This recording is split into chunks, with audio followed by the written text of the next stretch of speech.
Saudara, DPR RI menetapkan Ahmad Sahroni sebagai Wakil Ketua Komisi 3 DPR. Pemirsa, anggota DPR RI dari fraksi Partai Nasdem Ahmad Sahroni kembali ditetapkan sebagai Wakil Ketua Komisi 3 DPR RI.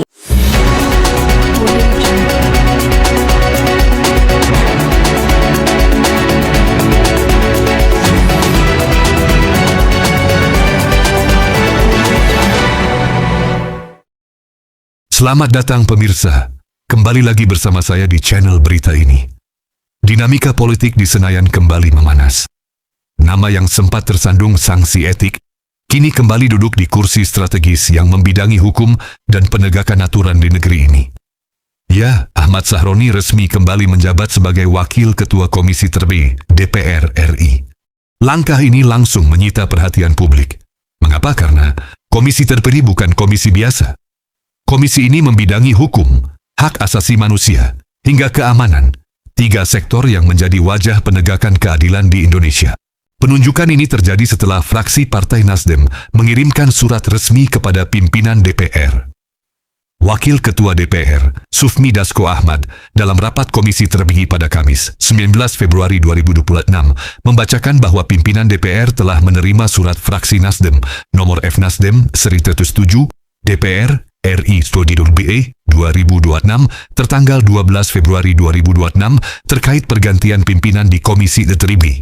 Surat itu menegaskan adanya perubahan struktur pimpinan Komisi Tertinggi dari fraksi Nasdem, dan nama yang kembali muncul adalah Ahmad Sahroni. Sahroni menggantikan Rusdi Mase, mantan koleganya di fraksi Nasdem yang telah hengkang dari partai tersebut dan kini bergabung ke Partai Solidaritas Indonesia atau PSI. Secara mekanisme, DPR menegaskan bahwa proses ini sah. Penunjukan pimpinan komisi merupakan kewenangan fraksi dan telah melalui prosedur internal sesuai tata tertib parlemen.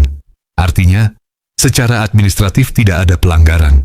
Namun publik tentu tidak lupa pada catatan masa lalu Sahroni. Sebelumnya, Sahroni memang menjabat sebagai Wakil Ketua Komisi Tertinggi. Namun pada 4 September 2025, posisinya digantikan Rusdi Mase. Pergantian itu terjadi setelah Sahroni dinonaktifkan oleh DPP Nasdem pada 31 Agustus 2025. Penonaktifan itu bukan tanpa sebab. Sahroni saat itu melontarkan pernyataan kontroversial yang memicu gelombang demonstrasi besar-besaran terhadap DPR RI pada akhir Agustus 2025. Situasi politik memanas, kritik publik menguat, tekanan terhadap parlemen meningkat. Kasus tersebut kemudian bergulir ke Mahkamah Kehormatan Dewan atau MKD. Pada 5 November 2025, MKD memutuskan Sahroni melanggar kode etik sebagai anggota DPR. Sanksinya tegas, penonaktifan selama 6 bulan, terhitung sejak DPP Nasdem menjatuhkan keputusan penonaktifannya. Artinya, secara hitungan waktu, masa sanksi itu telah berakhir. Dan kini, setelah 6 bulan berlalu, Sahroni kembali. Bukan sekadar kembali sebagai anggota, tetapi kembali menduduki kursi Wakil Ketua Komisi Terbaik. Komisi yang membawahi institusi strategis seperti kepolisian, kejaksaan, hingga lembaga pemasyarakatan. Pertanyaannya sekarang, apa makna kembalinya Sahroni ke kursi strategis ini? Secara hukum dan tata tertib, tidak ada yang dilanggar. Sanksi telah dijalani. Mekanisme fraksi berjalan. Surat resmi telah diterima pimpinan DPR. Semua prosedur terpenuhi. Namun dalam politik, persepsi publik seringkali lebih keras daripada sekadar aturan administratif. Komisi Terpilih adalah simbol pengawasan penegakan hukum. Ketika sosok yang pernah dijatuhi sanksi etik kembali memimpin di sana, tentu muncul pro dan kontra.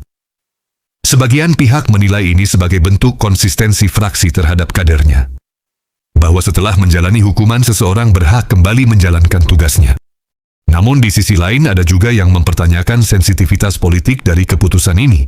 Apalagi mengingat pernyataan kontroversial Sahroni sebelumnya sempat menjadi pemicu demonstrasi besar.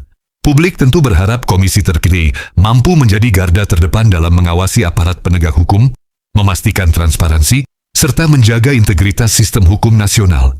Yang jelas dinamika ini menunjukkan bahwa politik di parlemen tidak pernah benar-benar sepi dari kejutan. Kembalinya Ahmad Sahroni ke kursi Wakil Ketua Komisi Terbaik menjadi babak baru dalam perjalanan politiknya dan sekaligus ujian bagi Komisi Terbaik itu sendiri.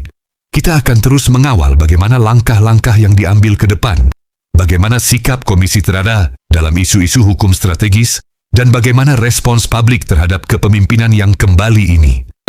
Karena pada akhirnya, yang dipertaruhkan bukan sekadar jabatan, tetapi kepercayaan masyarakat terhadap lembaga yang seharusnya menjadi benteng hukum dan keadilan. Bagaimana menurut Anda? Sampaikan argumen Anda di kolom komentar. Saya pamit undur diri. Tetap bersama kami untuk informasi terbaru dan terpercaya selanjutnya.